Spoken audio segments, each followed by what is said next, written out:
lot of marriage material, you know, or Yeah. you got a lot of content that corresponds to marriage, which is actually good. And considering that, you know, I'm married, you know, I've been married for 8 years and I got children Nice. and everything, there really wasn't much of a space for individuals like myself. So I kind of had to just like somewhat create one.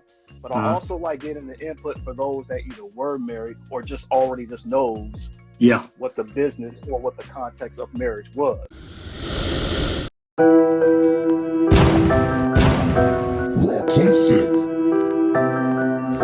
And I liked how, and I enjoyed the video where he talked about, you know, I hate discussing, you know, who's bringing what to the table. I hate that because I kind of feel like the table should be seen, right? Nobody back in the 80s and 90s or even the 70s basically asked for, what do you bring to the table? No, you kind of just knew what that person had, and you just acted right because you didn't want to lose that person. Like, hey, they got it going on. I'm not losing this shit, you know? Yeah. But then what really hit me was when you talked about Nick Cannon. And, well, you didn't talk about it. You gave a review on what he said about basically the necessity of marriage was making the woman happy. Like, you know, relationships was pretty much geared around a woman's happiness, which I was inclined to agree only if that's what you want to do. Yeah. You should be going into a marriage already happy, you know, which is what I did for myself. Fast forward to 2021.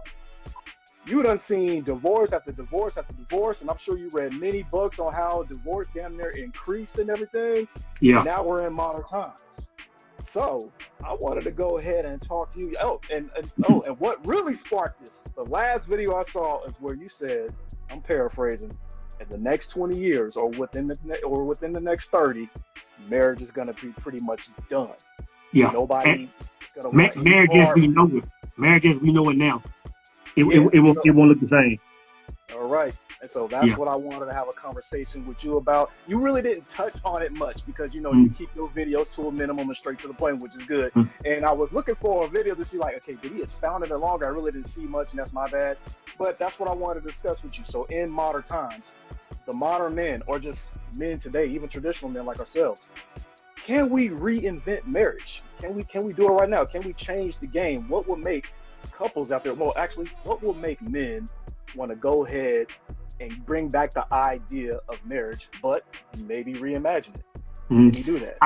I think this is what I think, man. I think that because right now we're in a period of it seems like the majority of us are men against women. You know, we're in a bashing stage. There are still people getting married, but this is what I'm noticing, and I noticed it when I talk to the younger guys, the guys that are, you know, 21 to 25, 26. You know, some of those guys, when I ask them up, you know, I can talk about purpose and they're all about their dreams and goals. But you ask them about marriage, and it's not even like on the radar. Like it's not even something that a lot of these guys want to pursue. Like after they tap into their passions and their goals and they win and they get the bag or whatever it is that they're wanting to get, marriage is still not on the table.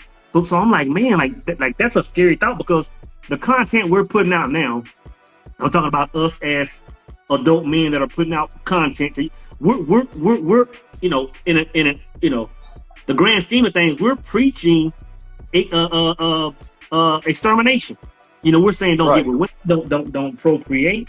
I mean, that of course is the end of the road. But this is what I think will happen. I think that relationships and love and all that stuff, you know, like it used to be in the 80s and very early 90s, I think that'll come back just because of you know, the cycle of life. But I don't think it'll look the same. You know, like our parents or, you know, the generation that came up in the 70s and 80s, you know, marriage was standard. You know, the love of just the culture was standard. I think it'll be, I think what marriage will look like in the future is just people that quote unquote love each other, that are becoming life partners. Just a long-term relationship. That's what I think that'll be the norm. I think to hear about people, you know, going to get married, like legal marriage, I think it'll be like something weird, like it'll be the very few. And this is coming from young women and young men that I'm talking to. So it's on both sides. The one thing is, I'm noticing that a lot of young women, they still believe in love. They still believe in femininity. They still want to fall into that role. But it's they're kind of straddling the fence because they still want this level of freedom that the feminist movement pushed through. So they're kind of like, you know what, I want this traditional, but I still want my own identity. And still, there's still a small sector of women that still want. I'm talking about younger women. Someone coming up behind us that want to fall into that full marriage certificate, feminine, have kids role. But a lot of women that I know, that I talk to, they're kind of leaning away from it. They're kind of leaning toward this freedom, just having their freedom. And some are like, marriage for what, So man, it's kind of interesting on what we're gonna see come back. But I do think we will heal from where we are now, as far as like male female bashing. All this. I think we're gonna get past that. We have to, but we'll just automatically adjust. The world will adjust it for us if we don't adjust it, man. Is it contentious even more now because of the lack, of fatherhood in the home, where they don't see an example of marriage or an example of love between two couples? Is that a possibility? That's a lot of it, man. Because you're asking young brothers to recreate something that they've never seen. I saw a glimpse of what fatherhood looked like and love and respect and all that stuff. And when I got married at 21, I used the knowledge that I did have to how to move. But when I think about young men now that are being born into single family households and never really seeing what that looks like, bro, it's like it's scary. So you're asking a man to reinvent a wheel that he's never seen.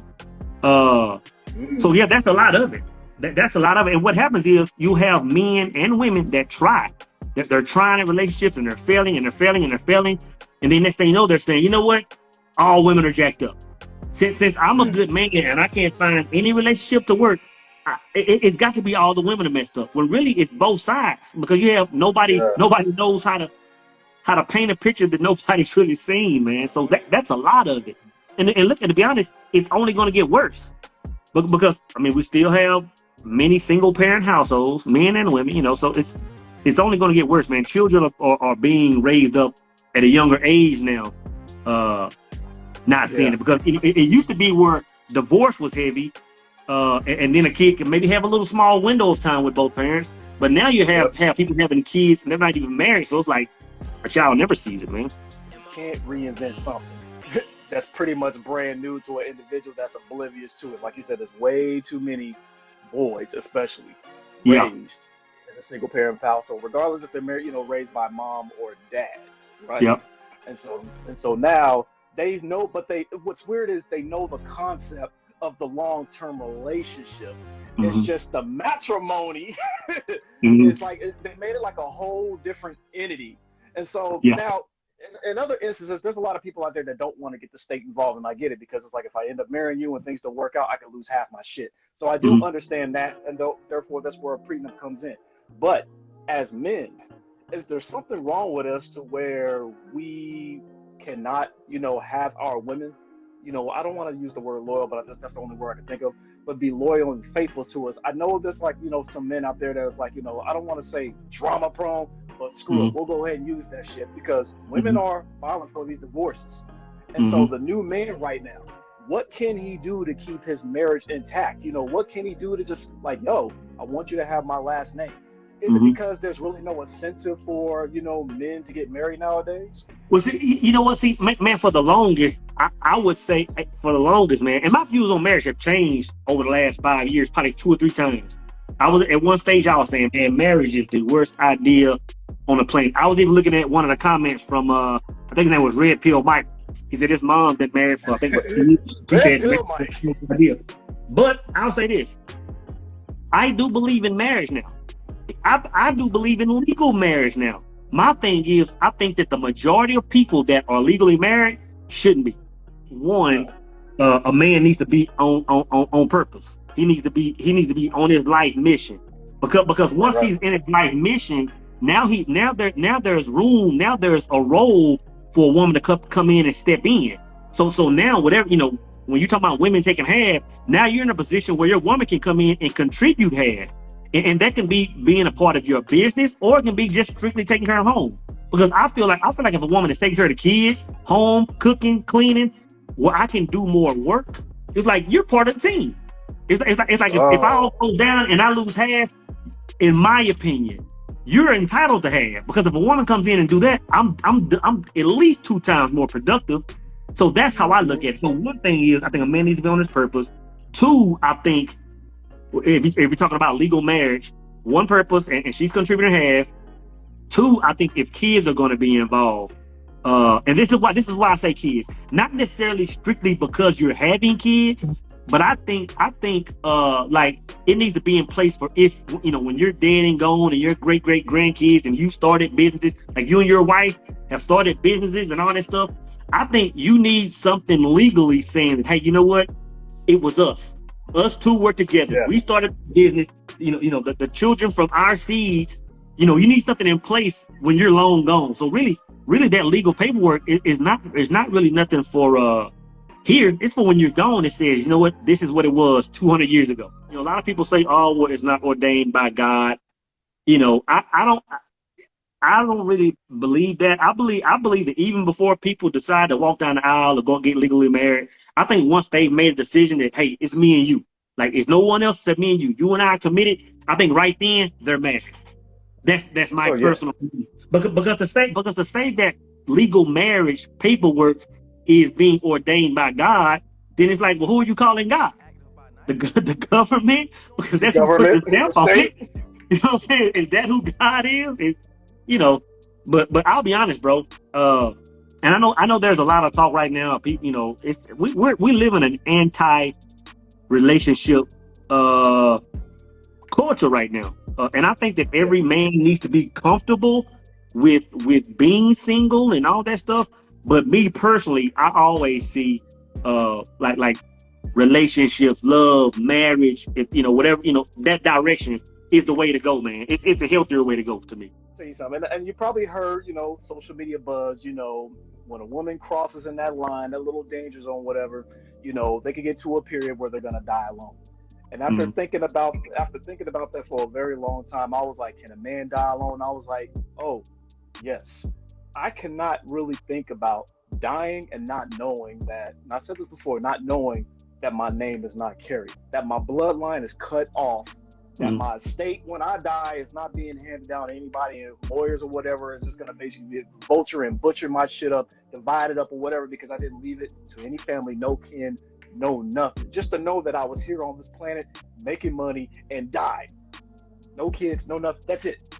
I'm forgotten. I'm done. Unless I did something that impacted history, you know. Yeah. Even Steve Jobs, even he had babies, so even his legacy will still live on, you know. But I really was just thinking about that. Like, just imagine, you know, if you're a young cat and you just died, that's pretty much it. And you know, it's kind of spooky when I was thinking about that. And even after, like, you know, I've been married all this time, I really I can't think of being single. And yeah, I was a playboy, like, and I was that type of, I ain't never get married, bro. Especially when I got to Houston, you know, Houston. When I got to H-Town and I saw all them daddies over there, I'm like, oh shit, I'm in heaven. I was like, I'm gonna turn up. Let's go to Sam's boat and turn up and holler at every chick. Yeah, that's what I was like. You know, I'm the dude from the Bay Area. This shit was new to me. This was heavy. All these options, I was really not trying to settle down. I wasn't until when I started learning that girls was catching STDs from other girls. I was like, okay, let me go ahead and settle down and shit, because you're right. People wanted to live free, but there was a consequence. So the moment I settled down and then I got married, I was happy, especially when you end up selecting somebody suitable for you. And that's the main thing. It made me very strong. Yeah, it made me very, very, very strong. I mean, it motivated me to do, but like when you get married, it motivates you to find multiple streams of income. I wasn't thinking about that shit when I was single. I was just thinking about fucking. Real talk.